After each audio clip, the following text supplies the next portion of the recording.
राधा वल्लभ श्री हरिवंश महाराज जी। महाराज जी, 1 वर्ष से पहले आपसे यूट्यूब के माध्यम से जुड़ा था, तब से आपकी वाणी को निरंतर सुन रहा हूँ और शराब, सिगरेट, तंबाकू आदि सब पूर्ण रूप से त्याग दिया है।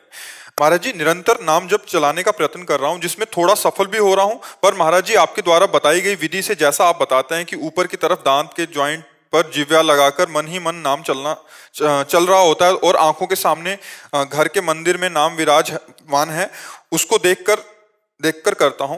मन में लिख कर भी हो रहा है, परंतु फिर भी ऐसा महसूस होता है कि मन बड़ी सब कृपा साधनाओं है, का कम समय में इतना लाभ ले लिए हो तो चुप रहो और धैर्यपूर्वक अभ्यास बढ़ाते रहो। कोई गलती ना हो तो आगे जो चाहत है वो पूरी हो जाएगी कि हमारा निरंतर भजन चलने लगे, हम आनंद में डूब जाएं, हमारी मंत्राकार वृत्ति, वो सब हो जाएगा।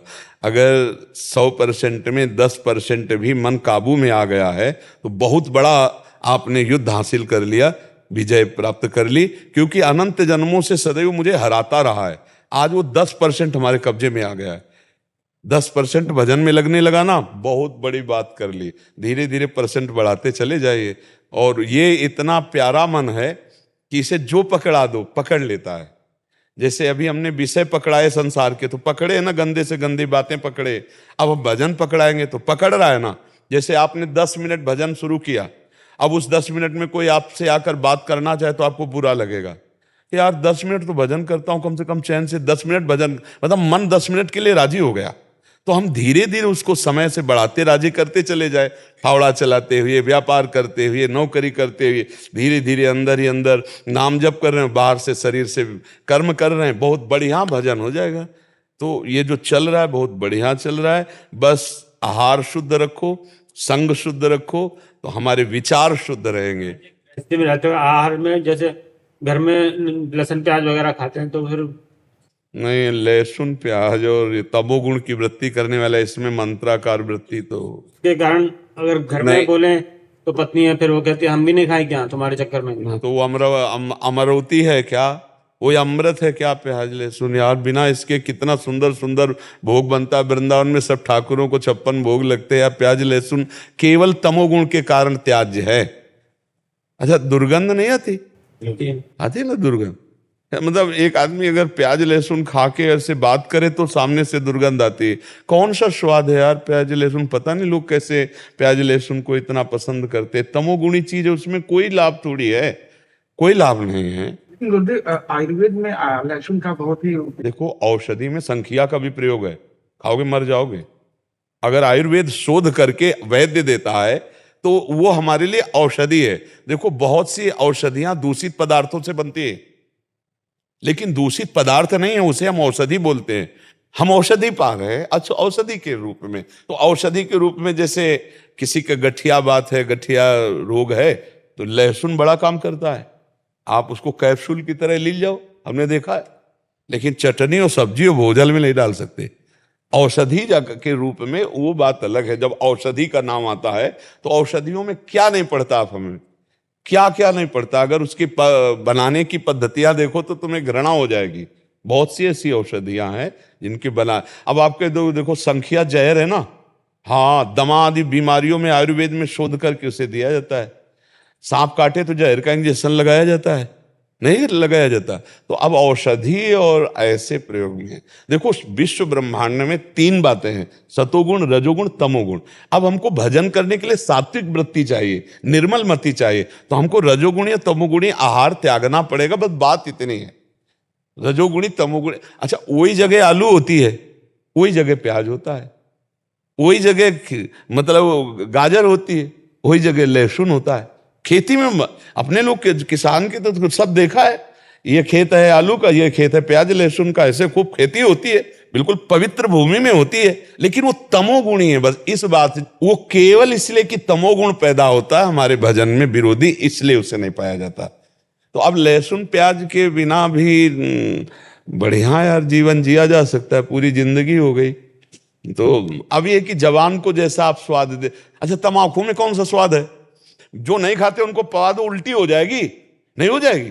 और वो बड़े स्वाद से आराम से रखे रहते और बातें करते रहते। तो भाई देखो, स्वाद अगर पकड़ लिया प्याज लहसुन का तो फिर कैसे बनेगा? बहुत से लोग ऐसे हैं जो भ्रम में फंस करके अपने जीवन को नष्ट कर रहे हैं।